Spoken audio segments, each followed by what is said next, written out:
Hello students, welcome to RNS classes. आज हम class 12th के मैट्रिसेस चैप्टर के एक्सरसाइज 3.4 को डिस्कस करेंगे, जिसमें हमें बेसिकली सारे क्वेश्चंस का इन्वर्स निकालना है। यहाँ पे हमें इन्वर्स ऑफ मैट्रिसेस के बारे में पढ़ना है। हमने प्रीवियस लेक्चर में बताया था इन्वर्स ऑफ मैट्रिक्स क्या होता है, कैसे निकालते हैं। मैंने आपको उसमें एक ट्रिक बताई थी कि सारे क्वेश्चंस को सॉल्व करने का एक वे में आप सारे क्वेश्चंस को सॉल्व कर सकते हैं। और स्टूडेंट्स, आपको पता होगा 6 मार्क्स के क्वेश्चन और 4 मार्क्स के क्वेश्चन इस टॉपिक से मैट्रिसेस से ज़रूर आते हैं, चाहे वो 6 मार्क्स की एक आ जाए, चाहे वो आपके 4 मार्क्स के आ जाए। ठीक है। फिर मैंने आपको बताया था जो 2x2 की मैट्रिक्स होती है उसको करने का केवल 4 स्टेप है।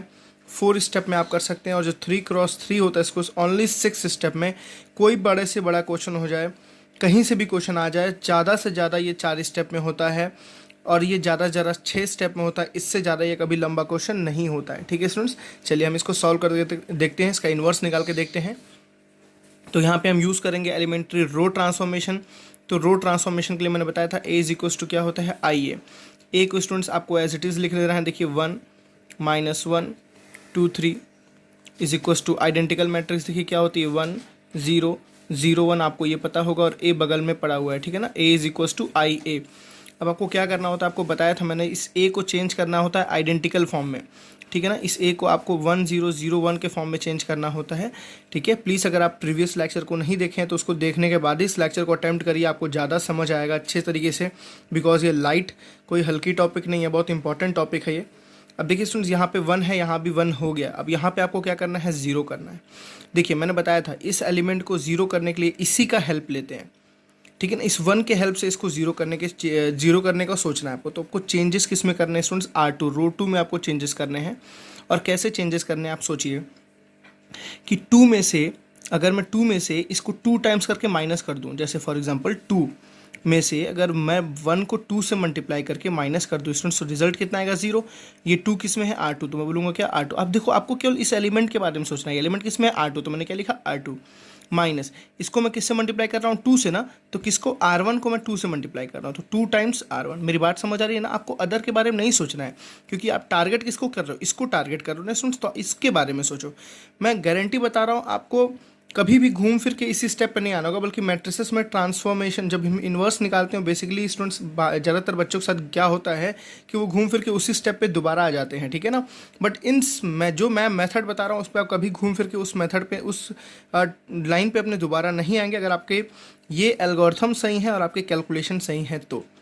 ठीक है, तो मैंने क्या लगाया, R2 - 2 R1। मैंने क्यों लगाया, बिकॉज मैंने दूसरे एलिमेंट यहाँ पे 0 करना था।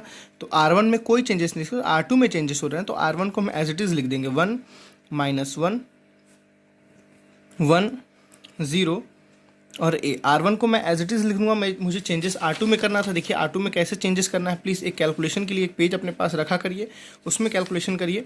कभी आप गलती ना करें, बिकॉज यहाँ पे बहुत ही बेसिक सी गलती कैलकुलेशन मिस्टेक में सब बच्चों से होती है। कोई बहुत बड़ी गलती नहीं है, ये सबसे होती है। ठीक है, चलिए आपका क्या है फॉर्मूला, R2 - 2 R1। देखिए स्टूडेंट्स, R2 कितना है, R2 2 -2 टाइम्स R1 कितना है स्टूडेंट्स, 1। देखिए 2 - 2 1 2, 2 - 2 कितना हो गया, 0। तो यहाँ क्या पुट हो जाएगा स्टूडेंट्स, 0। ठीक है ना, चलिए इस पे आते हैं। R2 कितना है स्टूडेंट्स, देखिए 3 -2 टाइम्स R1 कितना है, -1। ठीक है ना, तो 3 माइनस हो गया +2, 3 + 2 क्या हो गया स्टूडेंट्स, 5। तो यहाँ कितना आ गया, 5। ठीक है ना, चलिए नेक्स्ट देखिए R2 कितना है स्टूडेंट्स, 0 -2 इंटू R1 कितना है स्टूडेंट्स, 1। तो ये कितना आ गया, -2। तो यहाँ क्या आ गया, -2। यहाँ देखिए R2 कितना है स्टूडेंट्स, 1। ठीक है ना, बहुत आराम से साइन का ध्यान देना है। R2 - 2 टाइम्स R1 कितना है सुन, 0। तो 2 0 से 0, रिजल्ट कितना आ गया, +1। तो यहाँ क्या आ गया आपके पास, +1 है ना। इजी, पहला स्टेप आपने कर लिया। आपको 4 स्टेप में आंसर चाहिए, मैं आपको निकाल के दिखाऊंगा। ठीक है, चलिए यहाँ 1 हो गया, यहाँ 0 हो गया। अब स्टूडेंट्स यहाँ क्या करना है, 1 हमेशा आपको याद रखना है। 2x2 में आपको कैसे चलना है, पहले इसको 1 करना है, फिर इसको 0 करना है, फिर इसको 1 करना है, फिर इसको क्या करना है, 0 करना है। ऐसे ही आपको चलना है। ठीक है, तो ये 1 हो गया, ये 0 हो गया। अब इसको क्या करना है स्टूडेंट्स, 1। देखिए कभी भी कोई कांस्टेंट टर्म हो उसको 1 करना हो, बहुत ही ईजी है। अगर मैं इसको 5 से ही डिवाइड कर दूँ तो 1 हो जाएगा ना। तो R2 में चेंजेस करना, तो यहाँ लिखेंगे आप R2। और क्या चेंजेस करना है, देखिए इसको 1 करना है स्टूडेंट्स, तो मैं R2 को ही 5 से डिवाइड कर दे रहा हूँ। R2 को ही 5, देखिए इस पर कोई असर नहीं पड़ेगा। क्यों, 0/5 क्या होता है, 5। मेरा जो तरीका है ना स्टूडेंट्स, आपको कभी पीछे एलिमेंट जो आपने मेहनत करके निकाली है उस पर कोई असर नहीं पड़ेगा। ठीक है, आप इसके लिए निश्चिंत रहिएगा। ठीक, तो हम क्या करेंगे, R2 को ही 5 से डिवाइड कर देंगे। तो R2/5, या आप ऐसे भी लिख सकते हैं 1/5 R2, आप समझ रहे हैं दोनों का मतलब एक ही है, ठीक है। आपको जो बेटर लगे आप उसको लिखिए। चलिए, तो हम चेंजेस R2 में कर रहे हैं, तो फिर R1 को एज इट इज़ लिख देंगे स्टूडेंट्स। R1 में कोई चेंजेस नहीं है, तो R1 को लिख दीजिए जल्दी से। क्या R1 है? 1 -1 1 0। अब देखिए R2 में क्या है? R2/5, तो R2 में क्या है? 0। 0/5 कितना होता है? 0। 5/5 कितना होता है? 1, ठीक है ना, आराम से। -2/5, तो ये एज इट इज़ रहेगा, और यहाँ क्या आ जाएगा? 1/5, है ना, ईजी। आपने यहाँ देखिए 1 कर लिया, यहाँ 0 कर लिया, या 1 कर लिया, 3 स्टेप, अब 2 स्टेप आपके हो गए। अब लास्ट स्टेप का स्टेप बाकी है, ठीक है। देखिए पहले स्टेप आपने ये किया, दूसरे स्टेप में आपने ये किया, तीसरे स्टेप में इसको क्या करना होता है? 0, इसको, ठीक है ना, इसको आपको 0 करना है, क्योंकि आपका यहाँ पे एक स्टेप बच गया ना। आपको देखिए क्वेश्चन में ऑलरेडी यहाँ 1 दे दिया था, तो आपका एक स्टेप बच गया। तो ये दूसरा स्टेप, ये तीसरा स्टेप, और लास्ट स्टेप बस आपको क्वेश्चन को करना है। अब आपका क्वेश्चन सॉल्व हो जाएगा। इसको 0 करने के लिए स्टूडेंट्स आप ध्यान से देखिए, R1 में चेंजेस करना है। अब देखिए चेंजेस क्या कर सकते हैं। अगर स्टूडेंट्स मैं इन दोनों को ऐड कर दूं, देखिए आप बस इस पे टारगेट रखो और इसके नीचे वाले पे टारगेट रखो, क्योंकि इसी की वजह से ही इस पे 0 करना है, ठीक है ना। तो स्टूडेंट्स अगर मैं दोनों को ऐड कर दूं, देखिए 1 प्लस माइनस, देखिए 1 और प्लस -1 कितना स्टूडेंट्स होता है? 0। दोनों को ऐड करने पे आ रहा है ना, तो R1 में क्या चेंजेस कर रहा हूँ मैं? R1 प्लस R2 को जो ऐड करके R1 में रख दे रहा हूँ, ठीक है ना। R1 प्लस R2, प्लीज़ समझना है आपको, एक क्वेश्चन से ये नहीं समझ आने वाला है। आप प्रैक्टिस करेंगे तब तक इसकी, जब तक प्रैक्टिस नहीं करेंगे ये तब तक समझ में नहीं आने वाला स्टूडेंट्स। ये बहुत ही अच्छा थोड़ा सा है लेवल इसका, क्वेश्चंस के लेवल इसके अच्छे आते हैं। चलिए R1 में चेंजेस कर रहे हैं, तो R2 को एज इट इज रख देंगे 0, 1 -2/5 और 1/5। चलिए देखते हैं स्टूडेंट्स, R1 प्लस R2, तो 0 + 1, देखिए R1 प्लस R2, तो 1 + 0 कितना हो गया? 1। R1 प्लस R2, तो -1 + 1 कितना हो गया? 0, ठीक है ना। 1 प्लस -2/5, देखिए 1 प्लस -2/5, तो कितना हो गया? 5 1 5, 5 -2/5, ठीक है स्टूडेंट्स। तो कितना आ गया? देखिए 5 - 2 3/5, R1 प्लस R2, ठीक है ना। आपको बिल्कुल भी परेशान नहीं होना है। तो रिजल्ट कितना आ गया आपके पास? 3/5, तो यहाँ कितना आ गया? 3/5। चलिए यहाँ देखिए स्टूडेंट्स, R1 प्लस R2, 0 + 1/5, तो कितना आएगा आपके पास? 1/5। मेरी बात समझ आ रही है ना। तो आप इसको और चाहे तो और सिंप्लीफाई कर सकते हैं। कैसे? 1 0 0 1, ये तो ऐसे एज इट इज़ रहेगा। देखिए सब में से 1/5 बाहर निकला, तो 1/5 अब बाहर निकाल लीजिए। अंदर क्या बचा? देखिए यहाँ 3 बचा, यहाँ 1 बचा, यहाँ -2 बचा, और यहाँ क्या बचा? 1 बचा। बगल में क्या बचा है? A। देखिए आपके पास क्या गया? ये आपका क्या था? आइडेंटिकल मैट्रिक्स आ गया। ये आपका क्या हो गया? B, एक मैट्रिक्स B हो गया। और ये स्टूडेंट्स क्या है? A। आपको याद होगा जब ऐसी क्वेश्चन मिली थी हमने क्या किया? देखिए स्टूडेंट्स, हमने A को सॉल्व करते करते, देखिए जो ये A था इसको सॉल्व करते करते हमने क्या लाया स्टूडेंट्स? यहाँ पे I ला दिया। जो आइडेंटिकल मैट्रिक्स थी, आइडेंटिकल मैट्रिक्स को सॉल्व करते करते हमने क्या ला दिया? यहाँ पे B ला दिया, और A as it is A पड़ा हुआ है। अब इस इक्वेशन से हमें A इन्वर्स निकालना, तो हम क्या बोलते हैं? Post multiplication by A inverse. Please अगर आप प्रीवियस लेक्चर देखेंगे तो आपको ज़्यादा समझ आएगा, ठीक है ना। पोस्ट मल्टीप्लिकेशन मतलब बाद में, ठीक है ना। तो ये हो जाएगा I inverse is equals to B A into A inverse. क्यों स्टूडेंट्स? देखिए A इंटू A इन्वर्स कितना हो गया? I हो गया, तो I से I कैंसिल हो जाएगा, क्या बचेगा? A inverse is equals to B। जो आपका मैट्रिक्स B आया है वही आपका A इन्वर्स है। तो A इन्वर्स स्टूडेंट्स क्या आ गया? मैट्रिक्स जो आपका B आया ना, यही तो आपका B मैट्रिक्स था ना। देखिए यही तो आपका B मैट्रिक्स था ना। कितना है? 1/5 3 -2 1 और 1। समझ बात आ रही है ना। ये आपके कौन सी मैट्रिक्स को डिनोट कर रहा है स्टूडेंट्स? A इन्वर्स मैट्रिक्स को डिनोट कर रहा है, जो आपका रिजल्ट है। आप चाहो तो 1/5 कॉमन निकालो, चाहो तो ना निकालो, इसमें कोई दिक्कत नहीं है, ठीक है। चलिए देखते हैं नेक्स्ट क्वेश्चन को। चलिए अपने नेक्स्ट क्वेश्चन को देखते हैं स्टूडेंट्स। यहाँ पे देखिए आपके पास जो A है, यहाँ पे क्या है? ऑलरेडी 2 है, तो इसको पहले 1 करना है। हम यहाँ भी रो ट्रांसफॉर्मेशन यूज़ करेंगे, A is equals to IA, ठीक है ना। तो A पहले लिखते हैं। A क्या है स्टूडेंट्स? 2 1 1 1। आप प्लीज़ 2-4 क्वेश्चन देखिए, आप खुद से खुद फॉर्म में आ जाएंगे। 1 0 0 1, और बगल में क्या रहेगा? A। चलिए आपको पहला स्टेप क्या है स्टूडेंट्स? यहाँ पे 1 करना है। मैं आपको बताया ना 2 क्रॉस 2 में सबसे पहले क्या करिए? यहाँ 1 करिए, यहाँ 0 करिए, ये फर्स्ट स्टेप, ठीक है ना। ये आपका सेकंड स्टेप। फिर आपको फिर को यहाँ क्या करना है? 1 करना है। इसको थर्ड स्टेप, इसको क्या बोलते हैं? Fourth step. इसको क्या करना है? 0, और इसी की हेल्प से यहाँ 0 करना है, और इसके हेल्प से यहाँ 0 करना है, ठीक है। चलिए अब इसमें देखिए, कभी भी 1 करना हो ना तो सबसे ईजी, सबसे आसान तो 1 ही लगता है। आप R1 को 2 से डिवाइड कर दो, तो R1 में क्या चेंज करो? R1 divided by 2। मेरी बात समझ, आपको देखिए इससे मतलब नहीं है यहाँ क्या हो रहा है, होने दो, हमें तो दोबारा यहाँ आना है ना, हमें यहाँ दोबारा आना है, हमें चेंजेस सही इसको करना है ना, तो इसको देखना है, इसको ध्यान देना है, ठीक है। तो R1 में चेंज करना है स्टूडेंट्स, तो R2 को हम ऐसे ही लिख देते हैं। देखिए R2 को ऐसे लिख दीजिए 1 1 0 1। R2 को लिखने के लिए स्टूडेंट्स देखिए हमने R2 को लिख दिया, अब R1 में चेंज करते हैं। क्या लिखा है, R1 अपॉन 2, तो R1 में है 2, 2 अपॉन 2 कितना हो गया 1, है ना। फिर R1 कितना है 1, 1 अपॉन 2 कितना हो स्टूडेंट्स 1 अपॉन 2 ही रहेगा, डेसिमल वगैरह यहाँ मत लिखिएगा, ठीक है। यहाँ भी 1 अपॉन 2 हो जाएगा स्टूडेंट्स, ठीक। और यहाँ कितना हो जाएगा 0 अपॉन 2 कितना होता है 0, है ना, ईजी।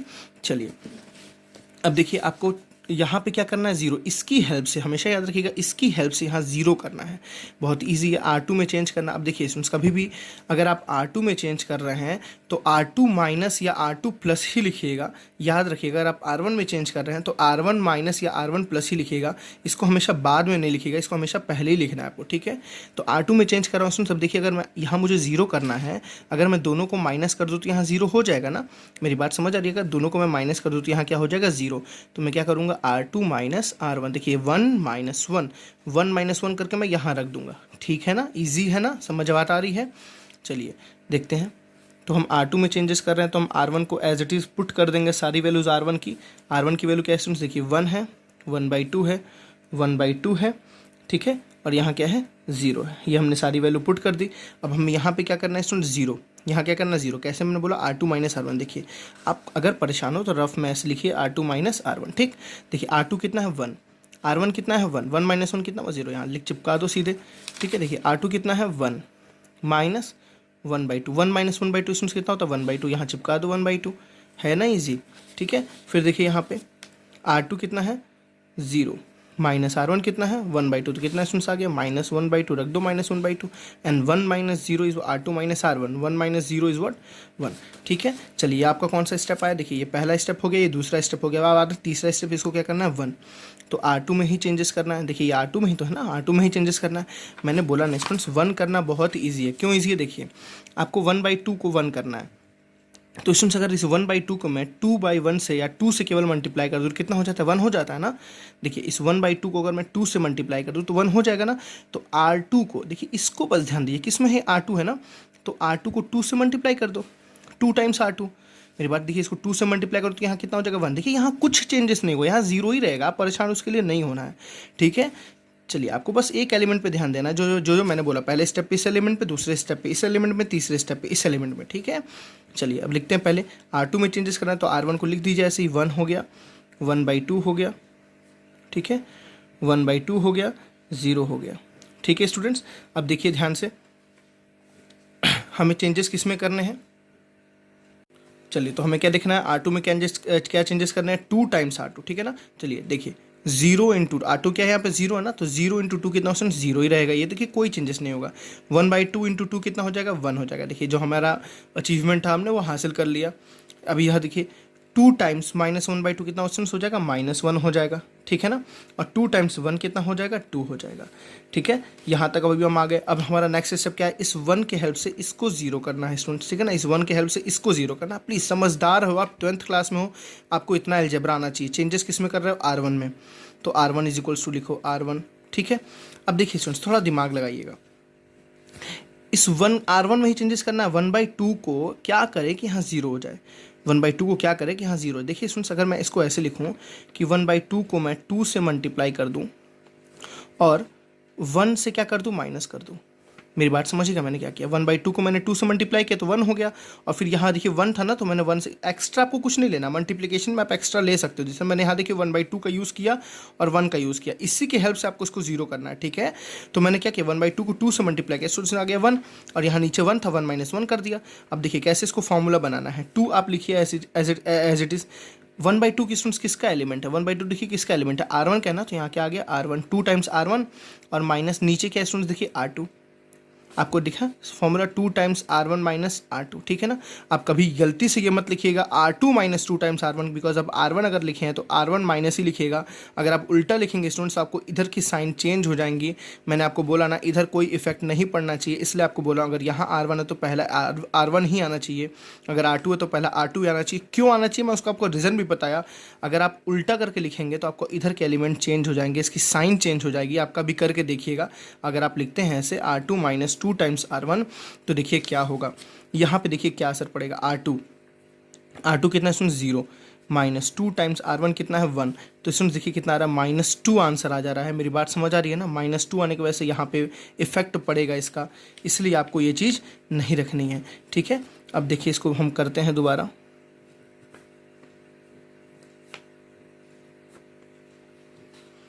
चलिए क्या बोला इसमें, 2 टाइम्स R1 माइनस R2, किस में रखना है इसको, R1 में ही रखना है, ठीक।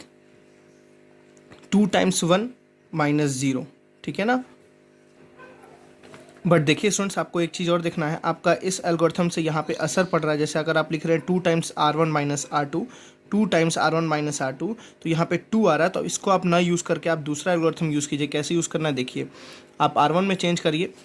अब देखिए स्टूडेंट्स, अगर मैं 1/2 में से कुछ माइनस करूँ, मतलब 1/2 में से 1/2 मतलब कितना है R1 में से माइनस करूँ, इसको अगर हाफ कर दूँ मैं, ठीक है ना। R2 को मैं अगर हाफ कर दूँ, क्योंकि देखिए R2 को हाफ करने से इसको आप हाफ कर रहे हो तो कोई असर नहीं पड़ेगा, ठीक है ना। इस पे आप मल्टीप्लाई कर सकते हो, ठीक है। इस एल्गोरिथम से देखिए यहाँ पे इजी हो रहा है। देखिए मैं लगा के दिखाता हूँ आपको, चेंजेस किस में कर रहे हैं R1 में, तो R2 के एलिमेंट को ऐसे लिख दीजिए 0, 1, -1 और 2, बगल में कितना रहेगा A। अब चलिए R1 में क्या चेंजेस करें स्टूडेंट्स, R1 माइनस R2/2। देखिए R1 क्या है 1, R1 कितना है 1, माइनस R2 कितना 0/2, और सुन 0/2 कितना रहेगा 0, तो इसमें कितना आया है 1। देखिए हमारे यहाँ कोई इफेक्ट नहीं पड़ा तीनों पे। यहाँ देखते हैं R1 कितना है 1/2 माइनस, देखिए R2 कितना है 1/2, तो 1/2 माइनस 1/2 कितना हुआ 0, जो हमें चाहिए था, ठीक है। नेक्स्ट एलिमेंट देखते हैं यहाँ पे R1 कितना है 1/2 माइनस दिस R2 कितना है -1/2। देखिए R1 माइनस R2 कितना -1/2, ठीक है ना। देखिए माइनस माइनस हो जाएगा प्लस, तो क्या हो गया 1/2 प्लस 1/2, 1/2 प्लस 1/2 स्टूडेंट्स कितना होता है +1, ठीक है ना। कितना होता है +1। आपको ये बात याद रखनी है हमेशा, जो K से मल्टीप्लाई करेंगे वो सेकंड एलिमेंट में ही करेंगे, फर्स्ट एलिमेंट में नहीं करेंगे, ठीक है ना। अगर आपने कुछ लिख रहे हैं R1 में चेंज करना है तो R1 minus 2 K times something, आप K इसी से मल्टीप्लाई करेंगे, पहले से मल्टीप्लाई नहीं करेंगे। नेक्स्ट देखिए क्या है, R1 कितना है 0 माइनस R2 कितना है सुन, देखिए R2, देखिए फॉर्मूले में R2 रखेंगे ना, R2 कितना है 2/2 कितना होता है 1, तो 0 अब -1 कितना सुन हुआ -1, तो यहाँ कितना आ गया -1। देखिए ये आपकी आएगी आइडेंटिकल मैट्रिक्स, ये आपकी आ गई B मैट्रिक्स, और ये आपके बगल में क्या है A। बाई पोस्ट मल्टीप्लिकेशन हम क्या बोलेंगे, I into A inverse is equals to B A into A inverse. आपको कंफर्टेबिलिटी के लिए लिख रहा हूँ, समझाने के लिए लिख रहा हूँ, आप चाहो तो ना लिखो, डायरेक्टली आप A इनवर्स की वैल्यू लिख सकते हो। तो आपके पास क्या आ गया students, A inverse is equals to B, A inverse is equals to B, मतलब जो B है आपका वही A इनवर्स है। तो A इनवर्स जो आपके मैट्रिक्स है वो क्या आ गई 1 -1 and 2, 1 -1 and 2, this is your A inverse, ठीक है स्टूडेंट्स। चलिए नेक्स्ट क्वेश्चन को देखते हैं। चलिए स्टूडेंट्स थर्ड क्वेश्चन को देखते हैं। A आपका ये है, तो फॉर्मूला हमें यूज़ करना है A is equals to IA। A matrix को लिखिए, A मैट्रिक्स क्या है 1 3 2 7 is equals two identical matrix आपको पता है 1 0 0 1, और बगल में क्या लिखना है A, ठीक है स्टूडेंट्स। अब आपको क्या करना है, इस A को सॉल्व करते करते आइडेंटिकल मैट्रिक्स बनानी। सबसे पहले यहाँ 1, देखिए ऑलरेडी यहाँ 1 है। अब इस 1 के हेल्प से यहाँ आपको क्या करना है स्टूडेंट 0 करना है, ठीक है ना। चेंजेस किस में करने हैं, R2 में चेंजेस करने हैं। अब आपको समझदारी से लिखना है, कैसे चेंजेस कर सकते देखिए आप ऐसे समझिए, सॉरी R2 में, हाँ, तो R2 में इसमें से क्या माइनस करें, तो R2 में से क्या माइनस करें इसके हेल्प से, तो 2 टाइम्स R1 है ना, इजी। देखिए 2 माइनस 2 इंटू 1 हो रहा है ना, समझ बात आ रही है ना। चलिए जो R1 ऐसे लिख देंगे स्टूडेंट्स 1 3, यहाँ भी ऐसे लिखेंगे 1 0 और A। आप जितना यूज़ करेंगे आपको उतना आएगा धीरे धीरे। बहुत मैं टफ कोई एल्गोरिथम्स नहीं बता रहा हूँ आपको, 2x2 तो बहुत ही ईजी होता है करना, ठीक है। चलिए सॉल्व करके देखते हैं। देखिए क्या लिखा हुआ है सुन, देखिए आप इसको बस कॉपी करिए, R2 माइनस 2 R1। देखिए R2 कितना है 2, माइनस टू इंटू R1 कितना है 1, तो 2 1 ज़ा 2 और 2 माइनस 2 कितना हो गया 0, है ना इजी। चलिए R2 कितना है, देखिए R2 कितना है 7 माइनस 2 टाइम्स R1 कितना है 3, तो 7 माइनस 3 2 से कितना हो गया 60, तो बहुत इजी हो गया 1, समझ आ रहा है। 7 माइनस 6 कितना हो गया 1, क्यों इजी हो गया, आपका एक स्टेप बच गया अब यहाँ पे स्टूडेंट्स, ठीक है। चलिए यहाँ पे देखिए R2 कितना है 0 माइनस 2 टाइम्स R1 कितना है स्टूडेंट्स 1, तो 0 माइनस 2 1 से कितना हुआ -2, यहाँ आ गया -2, ठीक है। नेक्स्ट देखते हैं R2 कितना है 1 माइनस 2 टाइम्स 0, 2 टाइम्स 0 तो 1 माइनस 2 0 से 0, तो 1 माइनस 0 कितना होगा स्टूडेंट्स 1 हो गया, ठीक है। चलिए अब किस में चेंजेस करना है, यहाँ तो 1 हो गया आपके पास, अब चेंजेस करने हैं आपको लास्ट R1 में ही चेंजेस करना है ना। तो R1 में क्या चेंजेस होगा देखिए थोड़ा, देखिए R1 में क्या चेंजेस कर सकते हैं, आपको यहाँ पे अब 0 करना है, ठीक है। तो R1 में चेंज करना, आप देखिए स्टूडेंट्स यहाँ 0 करने के लिए क्या करेंगे, 3 में से क्या माइनस करें, मतलब R1 में से कुछ माइनस करते हैं। अगर स्टूडेंट्स मैं इसको 3 से मल्टीप्लाई करके इसमें से माइनस कर दूँ तो, मेरी बात समझ रहे, तो R1 में से देखिए समझना है आपको कैसे लिखना है रिप्रेजेंटेशन, देखिए इस 3 में से आप कुछ माइनस कर रहे हैं, क्या माइनस कर रहे हैं, 1 को 3 टाइम्स मल्टीप्लाई करके, 3 इंटू 1, तो 3 किसका है R1 का है, माइनस 3 इंटू 1 किसका है R2 का है, तो 3 R1 माइनस 3 टाइम्स R2, आपको याद रखना अगर आप R1 में चेंजेस करें तो हमेशा R1 माइनस लिखिएगा, तो R1 माइनस 3 टाइम्स R2, है ना इजी। अब इसको कभी मल्टीप्लाई नहीं करेंगे, हमेशा सेकेंड एलिमेंट को ही मल्टीप्लाई करेंगे, ठीक है। चलिए लिखते हैं R1 में चेंज करें तो R2 में कोई चेंजेस नहीं, 0 1 यहाँ भी पड़ा रहेगा, -2 और 1 यहाँ भी पड़ा रहेगा, और यहाँ क्या पड़ा रहेगा A। चलिए लिखते हैं R1 minus 3 times R2, R1 कितना है लिख दीजिए फॉर्मूला फिर से, R1 minus 3 times R2, R1 कितना है देखिए यहाँ पे 1 माइनस 3 टाइम्स 0, यहाँ कोई इफेक्ट नहीं पड़ेगा, यहाँ कितना रहेगा हमेशा 1, जो आपने लिख दिया वो कभी चेंजेस नहीं होने वाला है, ठीक है। यहाँ देखिए R1 कितना है 3, R1 हो गया 3 माइनस 3 टाइम्स R2 कितना है 1, तो 3 1 से कितना हो गया 3, और 3 माइनस 3 कितना हो गया 0, इसी के लिए तो हम सारा कुछ कर रहे थे 1 0 करने के लिए। फिर एल्गोरिथम लिखिए R1 माइनस 3 टाइम्स R2, चलिए R1 कितना है 1 माइनस 3 टाइम्स R2 कितना है -2, ठीक है। देखिए माइनस माइनस हो गया प्लस, तो 1 प्लस 3 2 6, 1 प्लस 6 कितना हो गया 7, ठीक है ना। नेक्स्ट देखिए R1 माइनस 3 टाइम्स R2 कितना है 1, तो कितना आ गया स्टूडेंट्स -3, तो यहाँ पे आप कितना पुट कर देंगे -3, है ना। आपके पास देखिए ये आइडेंटिकल हो गया, ये B आपको पता है, ये B is the A inverse, जो A इनवर्स होता है वो किसके बराबर होता है, B के इक्वल, तो यही तो आपका B है ना। तो A इनवर्स की जो वैल्यू स्टूडेंट्स कितनी आ गई 7 -3 -2 और 1, ठीक है ना। अगर आपको चेक करना है स्टूडेंट्स क्या ये A इनवर्स है या नहीं है, तो आप क्या करेंगे, आप A इंटू A इनवर्स करेंगे, A इंटू A इनवर्स, जैसे आपको A दिया हुआ है, A दिया कितना 1 3 2 7, और A इनवर्स स्टूडेंट आपको कितना दिया हुआ है देखिए 7 -3 -2 1, ठीक है ना। 7 -3 -2 1, आप जब स्टूडेंट्स इसको मल्टीप्लाई करेंगे ना, तो जो आपका रिजल्ट आएगा वो आइडेंटिकल मैट्रिक्स आना चाहिए। अगर ये आ जाता है तो ये इन्वर्स है, अगर ये नहीं आता तो ये इन्वर्स नहीं है। अगर आप डिटर्मिनेंट चैप्टर में जाएंगे तो उसका भी एक आपको मेथड वहाँ बताया जाएगा, वो डिटर्मिनेंट चैप्टर में आपको समझाएंगे कैसे आपको उसमें वहाँ निकालना है। देखिए स्टूडेंट्स हर क्वेश्चन में या तो 4 स्टेप में होगा या 4 स्टेप से कम में हो जाएगा। देखिए इस स्टेप में 2 ही स्टेप में आप पूरा क्वेश्चन सॉल्व हो गया। ईजी है स्टूडेंट्स, टफ नहीं इसको बोलेंगे, ईजी है। आपको बस प्रैक्टिस की ज़रूरत है, जितना आप प्रैक्टिस करेंगे उतना आपको आएगा। और एक बात और, कहाँ इन्वर्स एग्जिस्ट करता है कहाँ नहीं करता वो जानना बहुत ज़रूरी है। हम डिटर्मिनेंट ए निकालते हैं, पहला तरीका तो ये। डिटर्मिनेंट ए कैसे निकलता है, 7 इंटू 1, देखिए 7 इंटू 1 माइनस 2 इंटू 3 6, कितना आ गया 1, ये 0 नहीं होना चाहिए, ठीक है। मेरी बात समझिए इसमें, मैं दोबारा आपको फॉर्मूलाज बता दे रहा हूँ। फॉर एग्जांपल आपके पास एक मैट्रिक्स दी हुई है, ये A11, यह A12, यह A21, यह A22, ठीक है ना। आपको क्या करना है, डिटर्मिनेंट ए निकालना है। डिटर्मिनेंट ए कैसे निकालते हैं, डिटर्मिनेंट ए कैसे निकालते हैं देखिए, A11 into A12, sorry A22, A11 into A22 minus कर लीजिए A12 into A21, cross multiplication, देखिए this into this into this into third 3 cross 3 का कुछ अलग मेथड है, मैं उसको आपको बताऊंगा वहाँ पे। इसकी वैल्यू 0 अगर 0 आ गई तो इन्वर्स एग्जिस्ट नहीं करता है, समझ बात आ रही है ना, इन्वर्स एग्जिस्ट नहीं करता, इसकी वैल्यू 0 नहीं आनी चाहिए, ठीक है। अब देखिए अगर डिटर्मिनेंट ऑफ ए 0 आ गया तो inverse does not exist, inverse does not exist, ठीक है स्टूडेंट्स। अगर डिटर्मिनेंट ऑफ ए की वैल्यू 0 नहीं आई तो इन्वर्स एग्जिस्ट, इन्वर्स एग्जिस्ट। मेरी बात समझ आ रही है ना।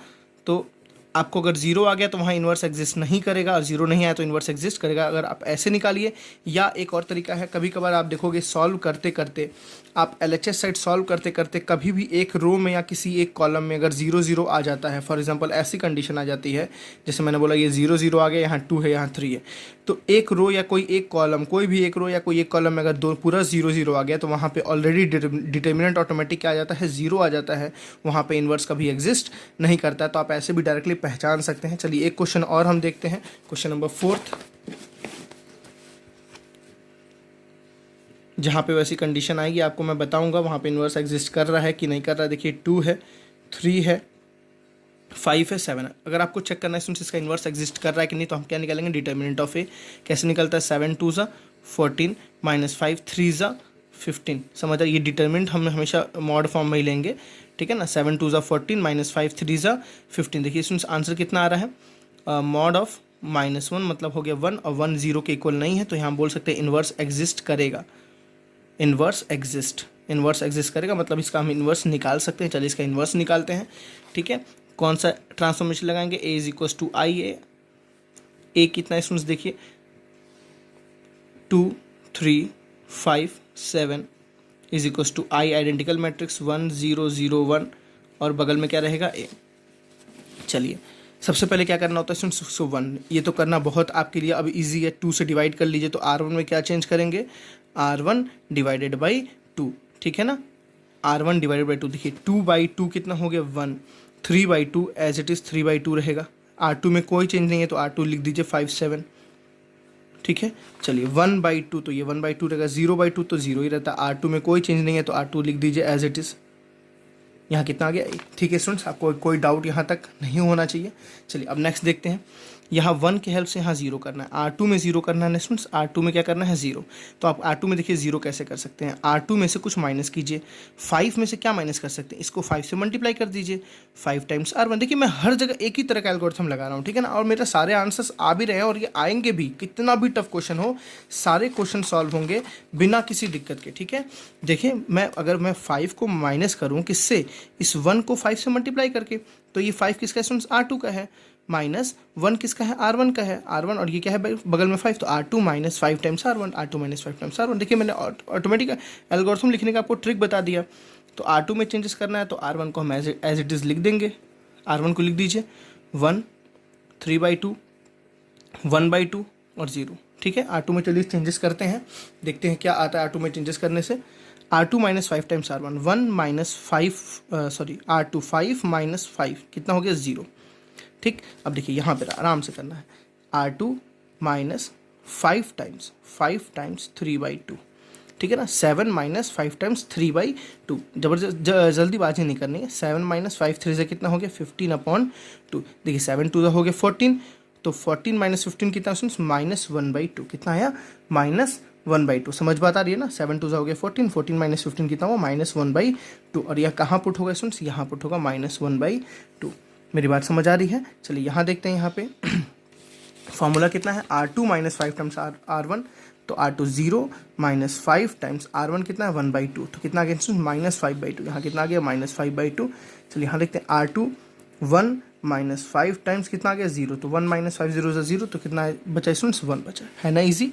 चलिए यहाँ 1 आ गया, यहाँ 0 आ गया। अब इसको 1 करना बहुत ही ईजी है, मैंने बताया आपको 1 करना तो बहुत ही ईजी है, बच्चों का खेल है। देखिए -1/2 है ना, आप सोचिए -1/2 किससे मल्टीप्लाई कर दें, -2 से मल्टीप्लाई कर दीजिए। देखिए माइनस माइनस प्लस, और 2 से 2 कैंसिल, 1 हो जाएगा ना। तो R2 को आप किससे मल्टीप्लाई कीजिए, -2 टाइम्स R2 कर दीजिए, बस। क्या दिक्कत है, क्या मेहनत है इसमें, ठीक है ना। चलिए देखिए करते हैं, तो R2 में चेंजेस कर रहा है तो हम R1 को एज इट इज लिख लेंगे। R1 को लिखिए 1 3/2, ठीक है, 1/2 और 0। चलिए -2 से सबको मल्टीप्लाई करना है, तो -2 इंटू 0 ही 0, ये कभी बदल नहीं सकता। -1/2 इंटू -2 कितना हो जाएगा स्टूडेंट्स, माइनस माइनस प्लस, 2 से 2 कैंसिल, क्या कितना बचा 1। देखिए जो हमें ज़रूरत थी मिल गया ना, थर्ड स्टेप ये हमारा है। चलिए इसको -2 से मल्टीप्लाई कीजिए, माइनस माइनस प्लस, 2 से 2 कैंसिल, कितना बचा ओनली 5, ठीक है। नेक्स्ट स्टेप देखिए स्टूडेंट्स, इसको मल्टीप्लाई करते हैं -2 से, कितना आ जाएगा -2, ओके। चलिए अब हमारा लास्ट स्टेप है स्टूडेंट्स, आपको यहाँ क्या करना है, 0 करना है, ठीक है ना। 0 में थोड़ा सा बचा के करना है, R1 में चेंजेस करने हैं, R1 में चेंजेस करने हैं। कैसे करने हैं देखिए, R1 में से कुछ माइनस करिए। कैसे देखिए, इसमें क्या बोला, 3/2 में से कुछ माइनस कीजिए, इसको 1 को चेंज करके। तो इसमें अब देखो 1 में से अगर 1 को मैं 3/2 से मल्टीप्लाई करूँ तो कोई दिक्कत नहीं ना। ये क्या था R1, देखिए ये क्या था 3/2 R1 माइनस 1 टाइम्स 1 किसका था, इसमें R2 का था, 1 किसका था R2 का था, और यहाँ मैंने क्या मल्टीप्लाई किया 3/2। तो फॉर्मूला देखिए मेरे पास दिख रहा है, क्या फॉर्मूला दिख रहा है, R1 minus 3/2 times R2, 3/2 times R2। बहुत ईजी है, R1 माइनस 3/2 टाइम्स R2। अब चलिए लगाते हैं यहाँ पे, किस में चेंजेस करना है स्टूडेंट्स, R1 में, तो R2 को एज इट इज़ लिख दीजिए 0, 1, 5 और -2, और यहाँ पे थोड़ा सा कैलकुलेशन पे ध्यान रखना है। चलिए मैं यहाँ करके दिखाता हूँ, क्या है R1 माइनस 3/2 R2। ठीक, देखिए स्टूडेंट्स यहाँ के एलिमेंट के लिए कोई चेंजेस नहीं होगा ऊपर। कैसे दिखा रहा हूँ, R1 कितना है स्टूडेंट्स, देखिए R1 कितना है, देखिए ऊपर 1 माइनस 3/2 इंटू R2 कितना है स्टूडेंट्स 0, तो ये तो पूरा 0 हो गया, कितना बचा 1। यहाँ R1 देखिए स्टूडेंट्स कितना है 3/2 माइनस R1 हो गया 3/2 माइनस 3/2 टाइम्स R2 कितना है 1, तो ये 3/2 माइनस 3/2 कितना हो गया 0। तो ये हमारा समझ आ रहा है, आइडेंटिकल मैट्रिक्स आ गई। फोर्थ स्टेप करते करते कितना भी कोई क्वेश्चन हो, आपको 4 स्टेप में तो उसको सॉल्व होना ही होना है। ठीक है, चलिए R1 माइनस 3/2 R2, तो R1 कितना है स्टूडेंट्स 1/2 माइनस 3/2 इंटू R2 कितना है 5। ठीक है ना, तो देखिए ये क्या बचा 1/2 माइनस यहाँ कितना आ गया 15/2, समझ आता है ना, 5 3 से 15/2, तो 1/2 माइनस 15/2 कितना हो गया 14। ठीक है, तो माइनस 14/2 कितना -7, तो यहाँ कितना आ जाएगा आपके पास -7। सिमिलरली यहाँ सॉल्व करते हैं, R1 कितना है 0 माइनस 3/2 टाइम्स R2 कितना है -2। ठीक है, तो ये खत्म हो गया, माइनस माइनस हो गया प्लस, 2 से 2 कैंसिल, तो कितना बचा बस 3। दिस इज द बी, ये आपका बी ही क्या है, A इनवर्स है, तो A इनवर्स जो आपका मैट्रिक्स था वो कितना आ गया -7, 3, 5 एंड -2। बहुत ही ईजी है स्टूडेंट्स, मेरी बात मानिए, अगर आप पूरे लेक्चर्स को ऐसे ही देखते हैं, एक एक क्वेश्चंस को ऐसे ही देखते हैं, तो आपको अच्छी तरह समझ आएगा और एक एक डिटेल में आपको समझ आएगा। ठीक है, चलिए मिलते हैं नेक्स्ट क्वेश्चन में, नेक्स्ट लेक्चर में अदर आगे क्वेश्चंस के लिए। ओके, 5, 6, 7, 8 अदर क्वेश्चंस हम नेक्स्ट लेक्चर में डिस्कस करेंगे। आप इतने क्वेश्चंस को करिए, और करने के बाद, देखने के बाद इसकी सेल्फ एक प्रैक्टिस करनी बहुत ज़रूरी है। आप खुद से इसको घर पे प्रैक्टिस करिए, लिख के कॉपी पे बिना देखे प्रैक्टिस करिए। पहले आप पूरे वीडियोस को देख के फिर खुद से प्रैक्टिस करिए, आपके कॉन्सेप्ट और डिटेल में क्लियर होंगे। Okay, thank you students.